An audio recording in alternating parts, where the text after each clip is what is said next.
चित्रा,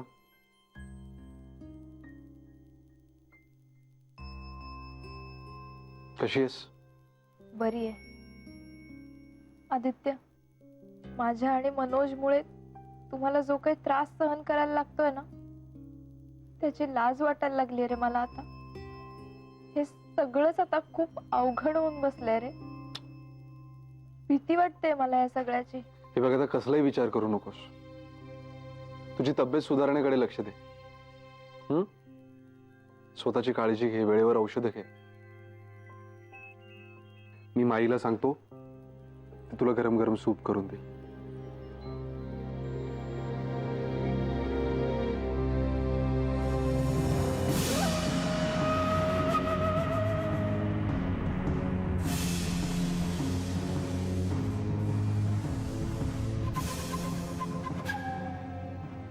होईल सगळं व्यवस्थित.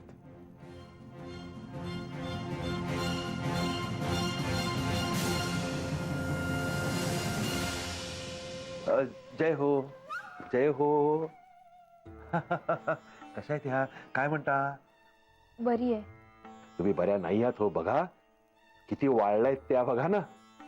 हा, अशाने तुम्ही ना अदृश्यच होऊन जाल. विनोद केला तुम्हाला बरं वाटावं म्हणून. पण तुम्हाला एक सांगू का, तुम्ही ना नीट खात पीत नाही हो. ह्या वयात खूप खायला पाहिजे, खूप प्यायला पाहिजे, म्हणजे कशी तब्येत छान राहते. आणि मुख्य म्हणजे ना, आपला जोडीदार आपल्या बरोबर असायला हवा, जो आपली काळजी घेईल. मनोजराव कुठे आहेत? ते तो पुण्याला गेलाय. हो, म्हणून नाही का ते आले. पण असते तर तुम्हाला इकडे येऊन लगेच घेऊन गेले असते की नाही?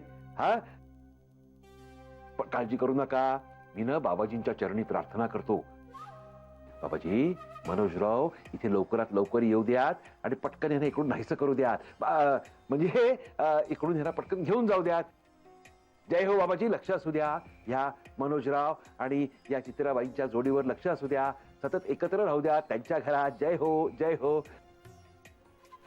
साहेब बाबू, तुम्ही किती दमलेले दिसताय. तुम्ही इथे काय करताय? तुम्ही वर जा ना. तुम्ही वर जा. मी माधवींना खाली पाठवतो यांची सेवा करायला. अहो कशाला?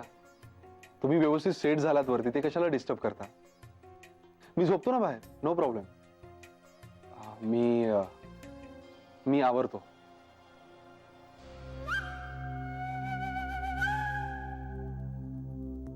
तुम्ही आवरा स्वतःला, म्हणजे काळजी घ्या स्वतःची. हा हा, जय हो, जय हो.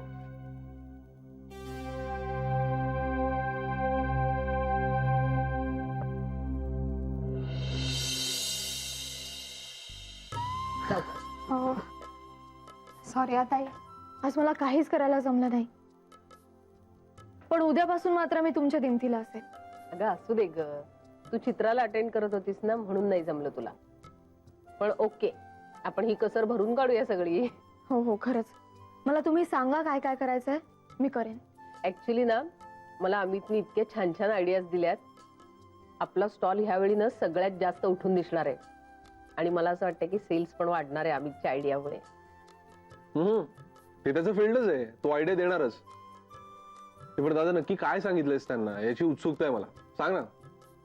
ते काय, मी काय सजेस्ट केलं की म्हटलं आपण ना ते स्टँडीज तयार करूया.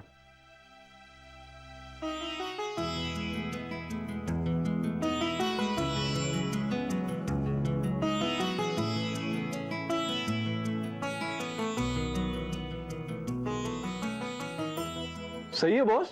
अरे हो रे अमित, तुझं सगळं बोलणं ऐकून मला सुद्धा हिच्या स्टॉलवर जावं असं वाटतंय. पण खरेदी करायला यायचं. हा, ऑफकोर्स. अरे म्हणजे काय, हे बघ, तुझ्या स्टॉलची बोहणी आम्ही दोघंच करणार आहोत. अय्या चालेल की. मला ना त्या सेंटेड कॅन्डल्स पाहिजे.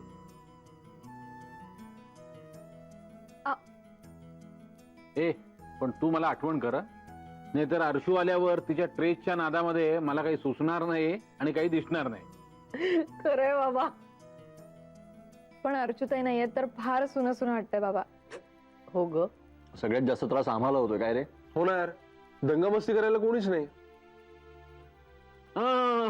काही काळजी करू नका, अर्चू आल्यावर या सगळ्याची कसर भरून काढेल बघा तुम्ही. हो हो, खरंच. आणि त्या आल्या की चित्राचा मूडही चांगला करतील. पण चित्रा सुद्धा ना फारच तोळा मासा आहे. सारखी आजारी पडत असते. चित्राचं सोड, तू मनोजला सुधारून दाखव तर मानेन मी. दादा अरे मी मनोजला ऑफिसमध्ये बोलवलं होतं. मी त्याला थोडंसं समजवायचा प्रयत्न केला, पण तू म्हणाला तसंच झाला. त्याच्याकडून काहीच उत्तर आलं नाही. पालथ्या गड्यावर पाणीच ठरलं ते. तेव्हा काहीच बोलला नाही तो, पण संध्याकाळी जाऊन चित्राशी भांडला आणि रात्री सोसायटीच्या गार्डन मध्ये जाऊन झोपला. काय? या मनोजच्या स्वभावाचं प्रकरण काही साधं दिसत नाही आहे. मनोजला एक डोस द्यावाच लागेल. या चित्राला आपण जरा ना मनाने स्ट्रॉंग करायला पाहिजे.